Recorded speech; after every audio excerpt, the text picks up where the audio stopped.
Welcome back to Extracted. My name is Jared, and this is Shannon, and this is Season 5. Amazing. We have told a lot of stories. If you would like to see prior seasons, go to extracted.online. It takes you to our fairly well-organized YouTube homepage of our past 4 seasons that vary. And now we're going to vary even more because of this wordplay I'm about to do. Something very important. Okay. Like very and very, I don't know if you got that, but anyway, we're going to talk about who's in the Epstein Files. I mean, because everybody should be talking about these people. Because, Shannon, I got to be honest, and I'm going to get into the housekeeping on this show in a second, but I just want to drop this line. I don't think we're prepared for what's really in there. I don't think a lot of people can handle what's actually in these files. And we will get to that. But first, this is Extracted, and we're going to do the point system. Yep. And so what happens with the points, I'm up 5-0 because you wanted me to delete an entire episode. I asked you to nuke an entire episode. Vocal artistry woven together with our voices in the basement, the Bang Bang Bunker, which is where the dogs hang out when there's fireworks or thunder. And that's where we are, and the point system comes about when someone needs the other person to edit out a part. Then the person who needs something edited out doesn't get a point. Exactly. Yeah, I didn't explain it so well. I had jumped the shark with my words, and it was out there in the internet, and then I had to come to you and say, please take it down. Swallowed by the shark. And once expectorated, she emerged and said, okay, we got to take that down. I got 5 points. Normally it's just 1 point for an edit. Have I asked for an edit? I think one time. There was one time. So I had like 1 point in you had a season point for a 2 while. or something. Yeah. So is it 5-1 now? Okay. Should we just be I'll take ongoing? it. Okay, it's Let's 5-1. I have the most points. If you're lost, That's okay. We're not going back to edit this thing because we lose or gain points. Okay, so we are talking about the Epstein Files, which has almost become such a common term. It doesn't have the shock factor that it should. Because you peel back the layers on this, it's terrifying. Even the redacted emails and information in there, it's terrifying. And you realize that it's not all about Donald Trump, but in a way it is, because he's president because of this. That's why he's there, to protect a bunch of people, a lot of people in these files. And when she and I agreed to do an Epstein episode, we broke down who was going to cover some of the people that are in it. But do you think before we get to that, jump back to this what we were opened up with, is people aren't ready for this. No, and I think that, most decent people can't imagine the depravity and the sexual violence that has happened. And so I think that that's really going to be hard for people to accept or to read. Yeah, there is a lot. And the one email I'll point out is the one that says, where are you? How are you doing? Love the torture video. And of course, our Justice Department, being ironically named now, they didn't edit out many of the victims' names, but they edited out who sent that to Jeffrey Epstein. And isn't that interesting? It is interesting. And they've also said that this isn't the full tranche of files. No, and they even said, don't expect a lot here because there's another 3 million pages. And there's more videos. The DOJ is claiming they've exhausted it and released everything. So yeah, but at the same time, Todd Blanche, I think, the guy who took Ghislaine Maxwell out of an actual prison and put her in a minimum security kitten farm. A bit of a country club. Yeah.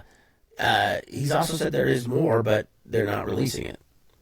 And that if we were expecting things, we wouldn't get it. But I think is a lot here. As a matter of fact, in the before times, before we went completely insane, there was enough to sink a lot of people. A lot. And there's people in countries that still care that are punishing with some circumstance. We were just discussing, there was a headline, the Prime Minister's security advisor for Slovakia, I believe, has had to step down. And Andrew's no longer a prince. Right, and he's had to move into a smaller home. Oh.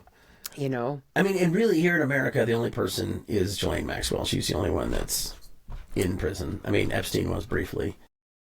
What I find interesting, and we were talking about this before we started, is that these legal issues Epstein found himself in with this same subject matter began around 2005. So for over 15 years, people knew who this guy was, but they still looked the other way. Yeah. And that is also hard to accept, because I would think that if you have a sister, daughter, or mother, and you're seeing and hearing that somebody's done something so deplorable to another woman, like, why do you want to go travel with this guy and invest with him? And, you know. Yeah, and there was at that time an incredible case built up. Shout out to Julie Brown, who was the only journalist really following this. She discovered that she was being tracked by Epstein and by some government agency that was tracking where she was going. She's covering this thing around 2005, maybe a little later. They have a case together, but then it runs into the wall of then U.S. Attorney Pam Bondi, who was in Florida, or Florida Attorney Pam Bondi. Also, Alex Acosta, who was an attorney. Alex Acosta was U.S. Attorney General, and Pam Bondi became AG for Florida in 2011. So she was in that position from 2011 to 2019. Gets a big donation from Trump. And those years were also when they made the deal of the century with Epstein, the second time he got in major trouble. And Acosta did, and then Trump makes him the head of the Department of Labor. In his first administration. And that seems like a pat on the back. It's hard to see it as anything else. Because Acosta, I mean, they have what looks like one of the biggest, if not the biggest, sex trafficking rings in the can. They have the case. And Acosta says, well, we're not going to do federal. We're just going to do some local stuff. Because I think Epstein, he did get some punishment there, but it was minor. He would go and report to the jail in the morning and hang out there. But I'm pretty sure at night and on the weekends he got to go home. Yeah. And because it's short. And he had, what are they called? Conjugal visits. Oh my God. So, it's like, is that really the kind of jail that other people get? I don't know. I mean, and that guy, conjugal visits. Who are some of the people that you were going to cover that were in this? We had talked about David Copperfield because for years there's been stories about him being a sexual predator, and I was in doing my homework before today. His personal assistant came forward, and he carries a book called The Girl Book, and it basically has a picture, contact information, age, and instructions on how you target and isolate a young girl from her family or boyfriend and, like, get her away from them, and then, like, entice her with stories about modeling and just this great, life that they're going to have as a way to get the conversational buttons he can push. Yeah, but it literally comes with instructions. Dossier. Yeah. Yeah. And just like how much time he spent, with Epstein, and I looked into David Blaine, but it just seems like he would just go to the dinners and stuff, and but there was nothing that David Blaine seemed to do that seemed improper. And let me just say, there's nothing wrong with having a healthy libido and having thank you sex for saying among that. I was consensual adults. Yeah. Doesn't matter how many, but when you're breaking the law and you're taking minors and then you're trafficking them to other men, like, that's where we're talking. This is where we are with all these files. Yeah, it's different than being like, I'm a randy older gal. Yeah, and, we are just protecting children. Yeah, this is a single-celled species would understand this, right? Which is why there's such the amount of protection around this, such a massive human chain of billionaires and their assets. It's a cabal. Yeah. Which is interesting. Also in the files, you see a connection with Epstein and Steve Bannon, who says if Trump doesn't get elected, a lot of us are going to jail. He's one of many that joke about that. Elon Musk and jokes about that. If Trump doesn't get elected, I'm going to jail. But he and Epstein visit 4chan. And right after that, QAnon stuff starts coming out. Everything with this administration is projection. And they're talking about this cabal and sex crimes and cannibalizing people. Pizzagate. That hints at as to why I don't think anybody's quite ready for everything that happened here. The amount of misinformation that was injected into mainstream culture and society and social media, and that's like back in, I'm going to say 2015 and 16, like 10 years ago, and where we are today, and what AI has now kind of amplified with the insane videos and imagery and things that it can do, you just really can't trust everything that you're seeing and hearing. But when it's in a DOJ website and you're age verifying in order to download a PDF and read something redacted that just blows your mind, it's just, it's a whole nother. And that's the thing. People can doubt the veracity of some of it because they are allegations. But a lot of it is straight up communication between people. And much of that redacted it that it shouldn't be. And you can tell they're protecting people. But if somebody comes to you and says, well, I don't know if that's true, it's like, no, this is an email from one person to the other. So, for example, my assignment was the Musks, Kimball and his brother Elon. Right. And it's very clear they lied. Especially Elon, we should be used to that because right now this should be taking place on Mars, according to his prediction in 2011. Right. But he said that he had spurned Epstein's invites, and you look at these Musk brothers, they're practically begging. Yeah, like, pick me. Yeah, like, hey, is it going to be a time? Is it going to be a time? We're going to be busy on the first. How about the second? And this whole time they had pretended that they had transcended it. They are in the muck. They are the muck. The Musk muck. The Musk muck, yes. What is a group of Musks? It's called a muck. Just one of the many, because Howard Lutnick, our Treasury Secretary, who is along with Scott Bessent, those two guys are they lay so prostrate at Trump's feet. And you can see why, because Lutnick said that he also spurned Trump in 2005. He's emailing him again in 2012. So many of the world's most powerful people. And I think, I consider you and I intelligent beings. We're readers. We're big fans of history. And, there's going to come a point in our lives where this will be one of the greatest, biggest conspiracies ever of why this guy was allowed to continue to operate and do these terrible things and victimize young women and maybe men all over the world. And people would look the other way and do his bidding for him. Well, you see the connections with Israel. You see the connections with Russia. I mean, that he's working with Vladimir Putin. You see the connections with entire countries that he's doing business for and with. Yeah. And not just girls, but hacking software. Well, sure. And then that takes you back to some of the claims that were made after the first the election that Trump won and the preceding three after that. I guess every 3 minutes, I think, I'll just pause and say thank you so much to the people that have stood up. I mean, what strength. I mean, because Katie Johnson, I think that's a Jane Doe for her. I mean, she came out before the first election, and it's on YouTube. You can see it on YouTube. Yeah. And she's very clear. And you don't get, sometimes you can hear a thing and you get a sense that maybe it isn't real, but she is just very matter-of-factly. The matter-of-factly is the true strength. But she's talking about a horrific scene between her and our president, and then she disappeared. And those stories are everywhere. There's a theme with how, and even with the David Copperfield thing, with like this profiling and this documenting of the girl, and then whether or not they were paid or, any follow-up. Because really what first got Epstein in trouble back in 2005 was an underage girl and her dad finding out, and her dad showing up at Epstein's and ready just to kill him for what he did to his daughter. Yeah.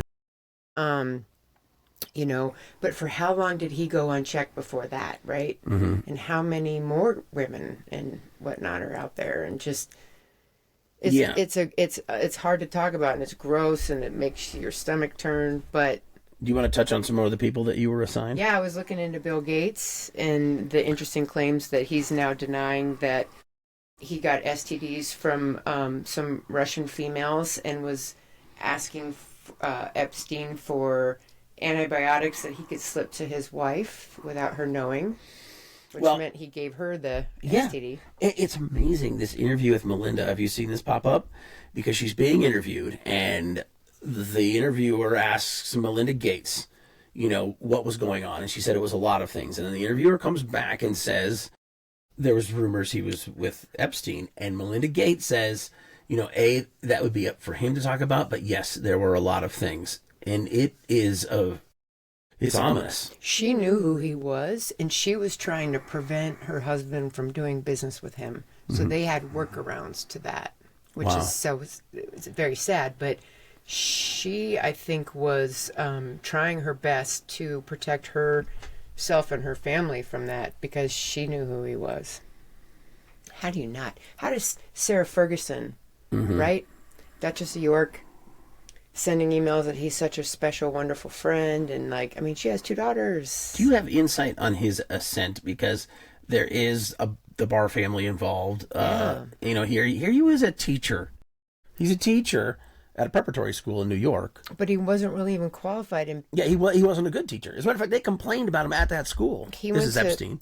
Epstein went to summer camp with Bill Barr, William Barr, and Bill Barr's dad taught at this prestigious school, met Epstein, hired him, but Bill Barr's dad was known to be a sexual predator to the students. And so thus begins this rise, but really the game changer was Epstein meeting Leslie Wexner, who owns Victoria's Secret and some other big brands like that.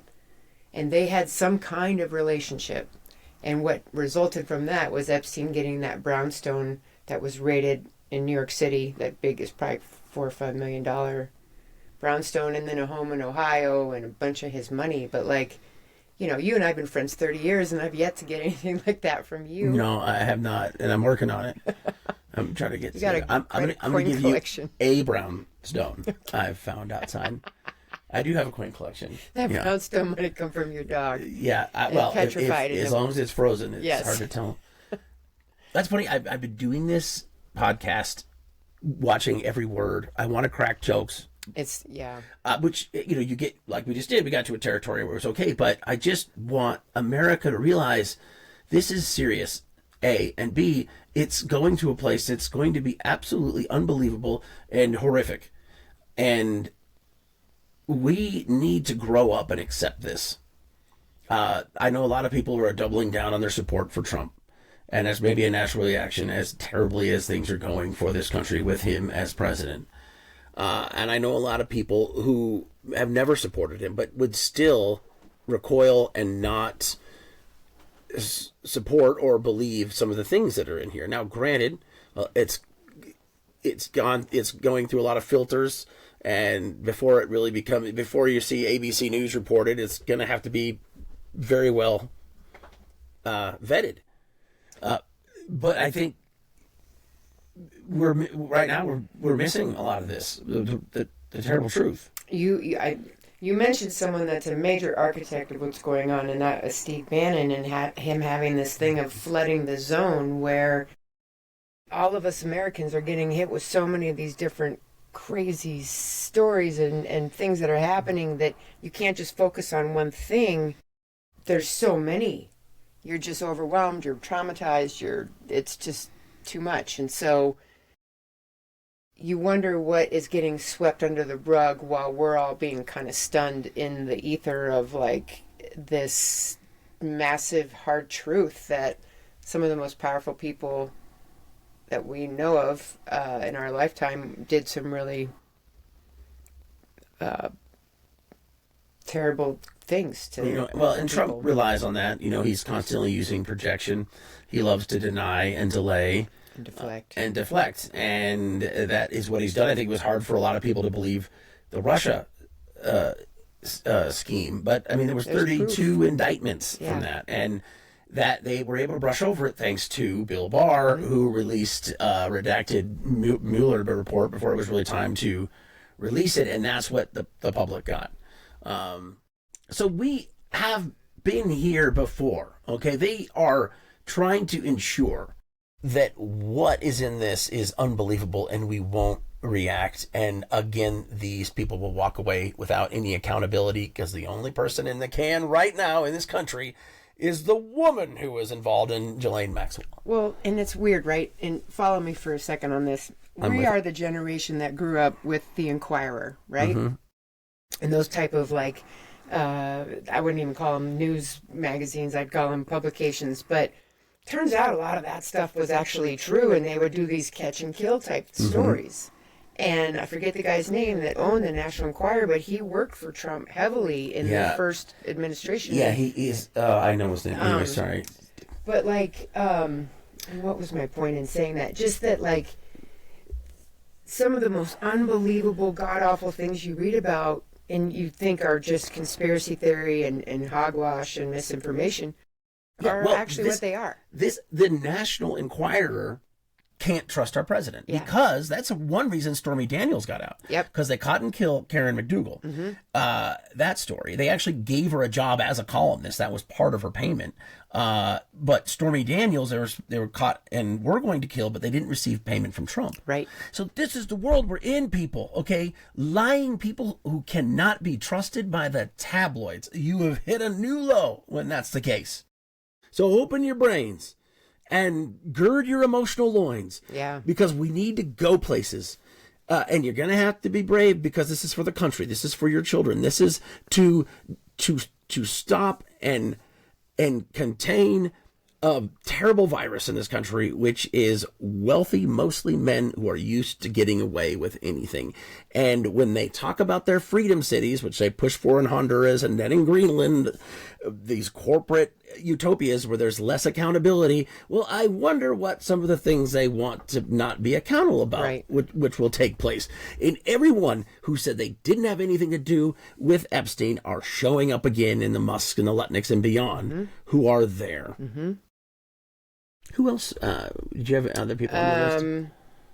No, I think as we had just talked about the magicians and Bill Gates. But... I know, I want magicians. You know, your reputation has suffered again. Maybe get rid of the goatee. You're going to have to do something. David no more Blaine, capes. You know, but David No more putting women in boxes. But, you know, it's funny. I did read something, and I can't say if it was valid or not, but that Trump has written a speech to address the existence of, you know, non-human intelligence, basically to come out and... Trump? Yeah. Okay. And so in my mind, I'm thinking, is what's in those remaining files, Epstein Files, so... AI is relatively young, so Trump would be into it. You know, is what is still trying to be covered up, for lack of a better word, so much worse than admitting that, yes, you know, aliens have been visiting Earth for, you know, millions of years and live among us. I think I had an AI joke which didn't hit because you were talking about intelligent life. Yeah, no, that's okay. It's not about the jokes right now. Yeah, well, they will do anything to distract. Yes. It is, like, you know, when you get Amazon to spend $75 million on a terrible documentary for your wife, and when you violate the Constitution, at least 5 amendments, by putting thugs into the street, killing citizens and abducting others. Yeah, this lawlessness. It's amazing. Like, Alex and Renee would be alive right now if our president hadn't hooked up with minors. I mean, that's what we're looking at. Is that hyperbole? Well, I think anytime you send your own country's military into a city, you know, it's like that just sends a... It's a bad message. You're kind of poking the bear. Well, yeah, and it just shows someone who's so damn insecure. Well, and you didn't obviously learn during the lockdown and COVID when there was the BLM protests and the George Floyd protests that, like, you know, when the citizens are upset, they make it known. And as cold as it is in Minneapolis, I love seeing the amount of people that turned out, you know, 2 days ago. Well, I'm ready to hang out in a sleeping bag for weeks. I've been pushing for a general strike for a while, you know, just when you're in the room and with 2 other people. And people have told me to wait, it's too early. I don't know if I'm the right guy to start it, because already there's incredible people far ahead of me, and those incredible people who are out in Minnesota, and what could take place here in Denver. But we are seeing that people in the streets and people capturing actual truth is working. Yes, it is. And that there are more people, because it does look like we're going to have the shutdown. I think that a lot of people are so upset by ICE that they're willing to go into a shutdown and not fund this because it is so illegal and not okay. And I know you and others will be hurt if the shutdown goes on once it happens, but it's worth it. It's worth it. I feel like Democrats maybe folded a little bit on that last one. I mean, you were living it, so I'm not exactly... I mean, I think there were people that went unpaid longer than me, but that's the thing with these things that they pass. They're so chock full of so many different things, and we don't get a lot of the transparency on where any of this money goes and whatnot. You just hear if the House passed it or not, and if the government's going to open or not. But there's real lives affected by these actions, and they have consequences. And like we've talked about, there's families where mom and dad are both federal workers, and if they're not bringing home a paycheck, how does that work? And I'm privileged that I am not in a situation where if I don't get paid for a while, it's gonna I will deliver hurt. you food. I will deliver you smoothies. She eats 12 calories a day, so it's not going to be hard. But 1,200. I think what we're doing here is, what for whatever it is, it's just a little tiny pebble thrown at the mountain of scumbaggery. But Yeah. You and I like to shine the light on truth exactly. and want justice. Yeah. If there is no justice, there is no peace. And in this case, if there is no justice, there are violations beyond the realm of our imagination, things that we thought we had left behind because purportedly we had evolved. And the only reason this entire society is getting dragged back into medieval times is because a group of wealthy, mostly men, need us to be distracted so they can get away with yet another heinous crime. And I'll do whatever I can, not just because I have it out for these guys, but because they are affecting the entire country. We have children being abducted in the streets because we need a massive immigration distraction so that perhaps they can slip away without being charged. They have a quota, a daily quota. They have a quota, 3,000 arrests a day, which is insane. Friday night, I saw it. I was picking up groceries in my neighborhood grocery store, and in the shopping center, there were 3 or 4 white SUV pickup trucks that were smoked out windows, no license plates, and the kind of ways that they were driving and maneuvering and where they were parking. I mean, that was fully them, And it's just like, yikes. Yeah. I love people who supporting ICE and Trump or talk about we're a nation of laws. Well, then let's start at the top. Yeah, then follow them. Well, this has been fantastic. We're recording on a new interface. Look at my 30-minute mental clock. It's at 28:17. How did you feel about this episode? I felt great. I was absolutely astounded by you and your encyclopedic knowledge of this situation and maintaining an even keel. If I were a woman right now, I would have killed somebody with a hatchet. And actually, I still want to as a man. Yeah, I still do. Okay. But not. Well, keep sharp objects away from your friends when they gradually realize just how terrible this situation is. But it can be overcome. We need to be vocal. It doesn't matter what you believe in, what party you belong to, what religion you ascribe, what God is waiting for you at the end of your life. We are here right now when we have an opportunity to actually hold people accountable and move forward. Maybe public castration should be a thing. Where's that hatchet? Okay, stop. Boop.